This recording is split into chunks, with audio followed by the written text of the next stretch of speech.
نقطه نظر خود را استاد ما آرزو یوسف ابراز میکنم. در منفیت جویی، چاپلوسی، لگنبرداری، در دروغگویی، بدون دانستن زبان از یک روستای دوردست تاجیکستان میرود به هجرت، میرود به مهاجرت و بار سنگین طعنه و ملامت را بر دوش برداشته یک خانواده را نان میدهد. نارسایی اساسی من نمیدونم، شاید خونی بیگناهی را ریخته است.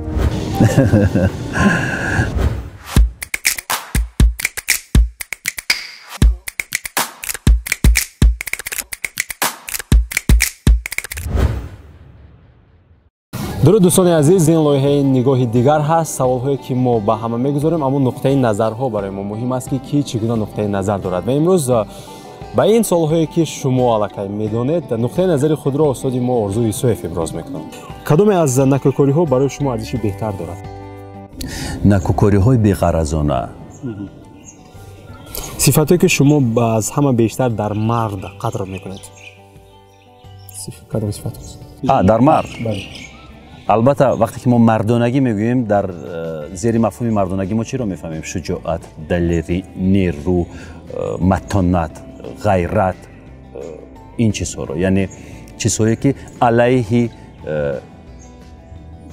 لگنبرداری، ترسویی، یاوه‌گویی، هرزه‌گویی، علیه این چیزهایند. همین رو در نظر دارم. در مرد همین چیزها رو میپرستم. پس صفاتی که بیشتر به جنس لطیف زن میپسندید؟ لطافت،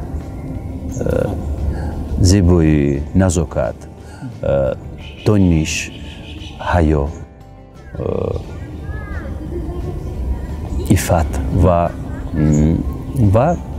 باز هم راستگویی و راست قولی راست. بهترین. مشغولیت دوست داشته شما؟ انشای شعر، کشیدن رسم و الپینیزم، کوهنوردی. فهمم. کدام خصلت‌ها بیشتر خاص شماست؟ راست قولی، دقیق نظری و سرطلبی، یعنی پرینسیپ نوکی. ایده شما در مورد خوشبختی؟ در همه چی. مثلا در رابطه یک انسان با طبیعت میتواند ظاهر شود خوشبختی، در عشق و علاقمندی دو نفر، در انشای چیزی، در ساختن چیزی، در دریافت کردن پول. مثلا من میدونم که انسان چند مدت خوشحال می شود اگر مبلغ کلان را به دست بیارد. یعنی خوشبختی اصلا ایده ندارد. خوشبختی باید در هر نفس احساس شود. خوشبختی باید در هر لحظه، هر دقیقه، هر ثانیه احساس شود. منتظر خوشبختی بودن هم کار خطاست. یعنی ما منتظر خوشبختی باید نباشیم، ما باید زندگی بکنیم. منتظر کسی یا چیزی نباشیم، باید زندگی بکنیم هر یک لحظه رو. لااقل اگر مبلغ در کیسه ما نباشد که در جیب ما نباشد که خود رو خوشبختی است کنیم، لااقل برای استقبال آفتابی که هر صبح میبراید و ما پنجره خانه رو به سویش میکشویم، باید خوشبختی رو از آن دریابیم. فهمم. یعنی همین. و بدبختی از نگاه شما برعکس همین سوال؟ هر آن مصیبتی که به سر انسان می آید، شروع از مرگ یک ترانه، شروع از شکست باوری، شروع از برهم خوردن رابطه دو عاشق، اینها همه بدبختی‌اند، نکبتند. و نکبت اون چیزی هست که اصلا قلب ما رو پر از غم میکند. همین. فهمم. رنگی دوست داشته شما؟ کل رنگ ها رو من میپذیرم. گلی دوست داشته حتی در این باره من اندیشه نکردم. شاید نمیدونم. در این باره اندیشه نکردم. گل به نظرم همه گل ها زیباست. همه گل ها. خب پرنده دوست داشته؟ پرنده دوست داشته من در این باره هم حتی فکر نکردم، اما هر آن چیزی که پرواز میکند پسندم است.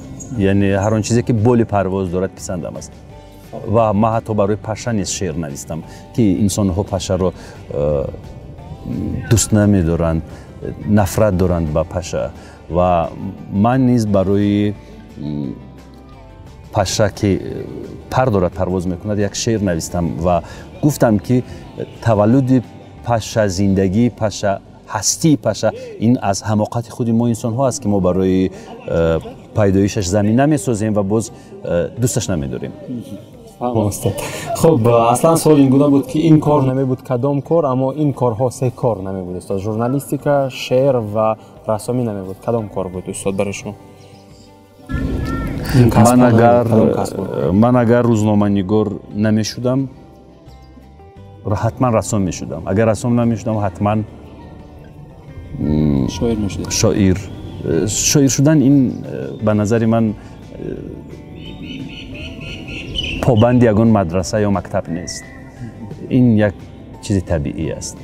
شاید طبیب می شدم، میدونید از من طبیب خوب شاید می برآمد، چون که من آرزو داشتم در جوانی ها که طبیب شوم و از کاری طبیبی نمی هراسم، نمی ترسم، از جراحی، از سوزاندارو گذراندن، از این چیزا نمی ترسم. فهمم. در کجا می‌خواستید زندگی کنید؟ مهم با کی؟ حتی در داخل یک کپای خاصی با شخصی که دوستش می‌دارم. این مهمتر است. کپای خاصی این چایله هست؟ بله، چایله خاصی. بله. خب نویسندگانی دوست داشته؟ حداقل یک چند نفر است. یک چند نفر. اژن سیو، آنری موروا، بالزاک، ویکتور هیوگو، ژورژ ساند. من ادبیات کلاسیکی اروپا رو خیلی دوست می‌دارم. از نویسنده‌های انگلیس و آمریکایی، ماین رید و دیگرها. شاعرانی دوست داشته؟ بله، نویسنده‌ها. سوی نامتی است، شاعرانی دوست داشته؟ شاعرانی دوست داشته، سایر کلاسیک ها، سایر شاعران کلاسیک، حافظ، کمال، خیام، از شاعران معاصر پارسی، نادرپور، اقبال، سیمینی بهبهانی، سهراب سپهری، فروغی فرخزاد، باز فقط ایران گفتید و از تاجیک‌ها هم هستن؟ نیما. بله، فرزانه عزیز. بله. فرزانه از شاعران جوان‌هایی هستند امروز که در میدان ادبیات سبقت میکنند، زیادند تعداد این گونه جوان‌ها. فهمم. رسام و بسته‌کاران دوست داشته؟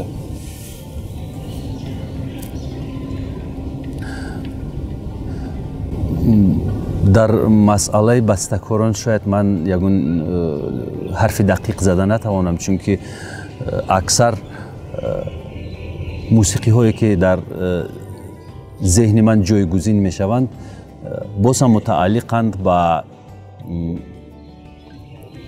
ترانه های فارسی، ترانه های سرایندگان فارسی زبان و موسیقی هم در ذهن انسان در هر حالت هر خیل پدید می آید. یعنی هست لحظه که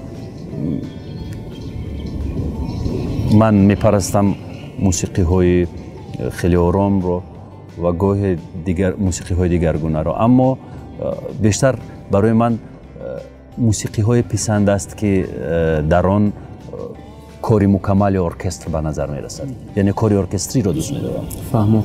در مورد رسامی دوست داشته است؟ حداقل یک دو نفر. رنه پسند است برای من. تشکر.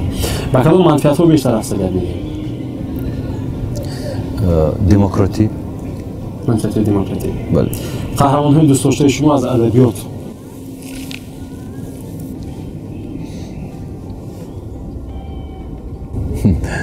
شاید لودویک باشد، لودویک 14 شاه خورشید سیمو میگفتند او رو و قهرمان‌های الکساندر دوما، اتوس، پارتوس، آرامیس، ویکونت د براژلون، سه مشکل داره. بله، ویکونت د براژلون، باز قهرمانی ویکتور گیوگو، آدمی که دائم میخندد. کوازیمودو باز یک قهرمانی بسیار نجیبی است که چهره زشت دارد اما دل زیبا دارد، چهره بسیار ترس‌آور و وهم افکن دارد ولی قلبش مثل دریاست. کوازیمودو، ابراز کوازیمودو رو دوست می‌دارم، قهرمانی پسندیده ام است. تشکر. قهرمانی دوست داشته مرد و زن در زندگی امروزه البته در زندگی امروزه؟ بله. قهرمانی مرد و زن. میدونید قهرمانی مرد و زن، من برای شما میگویم که برای من در همین شب و روز، در همین حال و هوا، در همین وضعی که ما زندگی میکنیم، قهرمان سیمین پیکر، قهرمان پایبرجا و استواری که در خیابان‌های خاطر من مثل که از سنگ مرمر ساخته شده است، این یک بچه عادی، یک جوان 18-20 ساله تاجیک است که بدون دانستن زبان از یک روستای دوردست تاجیکستان می رود به هجرت، می رود به مهاجرت و بار سنگین طعنه و ملامت را بر دوش برداشته یک خانواده را نان می دهد. نانآور 10-12 نفر دیگر در خانه است. این است برای من قهرمان. مهاجر تاجیک، قهرمانی رئالی، قهرمانی خیالی، قهرمانی اساسی من است در زندگی. و از حساب زنها اگر بپرسید که قهرمان کیست، باز هم انهمان یک دختر جوان، یک نو عروسی زیبا و با شرم و حیای هست که سالها در پای انتظاری شوهر مهاجرش را از دوری‌های دور درود میگوید، در حق شوهرش دعا میکند که از آفت‌های دنیای امین باشد. همان زنی که با صبر و تحمل زندگی را پشت سر میکند، همان زنی که از روی تحقیقات شخصی من، از روی تحقیقات انفرادی من در ظرف شاید 30 سالی زندگانی فقط 3 سال با شوهر خودش است. میپرسید که چرا؟ من به شما میگویم یک مهاجر وقتی که به روسیه میرود در یک سال یک بار امکانی آمدن دارد. بله. و یک ماه میایستد باز میرود. یک ماه میایستد باز میرود. اکنون حساب کنید در یک سال همگی این مرد یک ماه مهلت دارد که با همسر خود زندگی بکند و بعد از یک ماه باز میرود. در 12 سال یک سال میشود. در 12 سال یک سال میشود. اگر جوانیش را در غربت بگذراند و 24 سال در غربت زندگی کند، در دوام 24 سال زندگی عائلوی این زن و مرد همگی 2 سال در کنار همدیگرند. این است اموری که من خودم ترتیب دادم. اموری غیر رسمی واقعی میدم. بله. خب نام‌های دوست داشته شما؟ من نام‌های فارسی را دوست می‌دارم. یک دو. شیوا، دریا، ساحل، این نام‌های هستند که شاید من به نوه‌هایم در آینده این نام‌ها رو بگذارم. خب تشکر. در چی به شما حسی نفرت پیدا میشه؟ در منفیت جویی، چاپلوسی، لگنبرداری، در دروغگویی، حماقت، فند و فریب و نامردمی. کدام چهره‌های تاریخش حسی نفرت رو به شما بیدار میکنن؟ چهره‌های تاریخی؟ چهره‌های تاریخی، بله. هر آن شخصیتی که در مسیر تاریخ به جای هجوم کرده است، ایده را قتل کرده است، دست به خونریزی زده است، قتل عام را راه اندازی کرده است، خون بیگناه را ریخته است، کودک را به پدر کرده است، زنی را به شوهر کرده است. حس نفرت را این گونه لشکرکشان و این گونه افراد سرکرده حس نفرت را در من بیدار میکنه. یعنی من همیشه علیه تجاوز و قتل و کشتار و تهوین و تحقیرم. من مقابل این پدیده ها همیشه هستم و برای همون گفتم که زهر یک شاخه گل خامه بسازید. شما از همدیاران کمالید. بله، تشکر. خب حکمتی پسندیده شما، یک یا دو تا حکمتی پسندیده شما، حکمت هایی هستند که خیلی میپسندید آن را؟ شاید زیاد باشند. در میان غزلیاتی که من انشا کردم بیت ها زیادند که پر از حکمتند. یعنی حکمت زندگی در این بیت ها نفته است، مثل که ستونچوب درون خالی به گلکاری نمی ارزد، یا اینکه زیادند. من حالا نمیتوانم به خاطر بیارم. فهمم. تشکر استاد. چرا بیشتر در دوستانتان قدر میکنید؟ صداقت رو، صمیمیت رو و راستکاری رو. نارسایی اساسی شما؟ نارسایی اساسی من از دیگه خودتان نمیدونم. شاید اعصابم گاه شدت میگیرد. عصبی میشه؟ بله. فهمم. اما زود آرام میشوید استاد یا اینکه؟ بله، زود آرام میشم. در حال آرام میشم و اگر در همان لحظه اشتباهی صادر کرده باشم در حال از پای اصلاحش میشم چون به خود بیایم. فهمم. شما خود را چگونه دیدن میخواهید؟ مثل که هستم. یعنی پوستم پوست من است، حرفم حرف من است، اندیشه‌ام اندیشه من است، لباسم از من است، پای افزالم من است، از من است، نگاهم از من است، قلبم از من است، حسیاتم از من است. همین گونه‌ای که هستم همین گونه‌ام. یعنی تقلید رو دوست نمی‌دارم. قابلیتی که شما ندارید و می‌خواستید داشته باشید، کدام قابلیت است؟ هست همین گونه قابلیت؟ شاید آهنگسازی باشد که چندان من بهره‌ور نیستم از این شاخه هنر. فهمم. شعار زندگی شما گفتنید و آخران سوال. هر اون چیزی که زیبا است، خوب است، شیوا است، شادی آور است، نشاط آور است، روشن است، زلال است، پاک است، میتواند شعار زندگی من باشد. حتی یک حرفی که از زبان شما با صمیمیت صدا می‌دهد میتواند شعار امروزی من باشد. شعار فردای من شاید پذیرایی یک برادری دیگر است. همین، یعنی همه چیزی که زیباست. بهترین. تشکر استاد. استاد برای صحبتی صمیمی از شما سپاس میکنیم و تشکر که شرکت ورزیده. واقعا شما را برای بیننده‌ها میشنویم استاد. همیشه سربلند باشید، مظفر باشید، معتبر و مسلط باشید. تمنا میکنم که همه انسان‌های چشم انتظار به وصال همدیگر برسند. تمنا میکنم که دریا شادی و نشاط از پهلوی شما بگذرد. تمنا میکنم که باغ فرحمندی نصیب شما بگردد.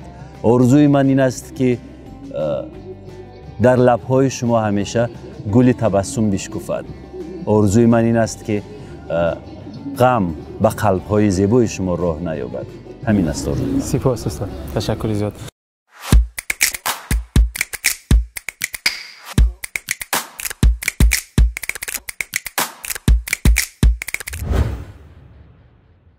از ютуб канали Нигоҳи нав лоиҳаи ҷадид бо номи Нигоҳи дигар пешниҳоди шумо мешавад. ба чеҳраҳои шинохтаи ҷумҳурӣ саволҳои кӯтоҳу ҳамгунаи фалсафӣ вогузор мегардад ва андешаҳои мухталифиашонро шумо шоҳид мешавед. Нигоҳи дигар, саволҳои ахила ва ҷавобҳои мухталиф.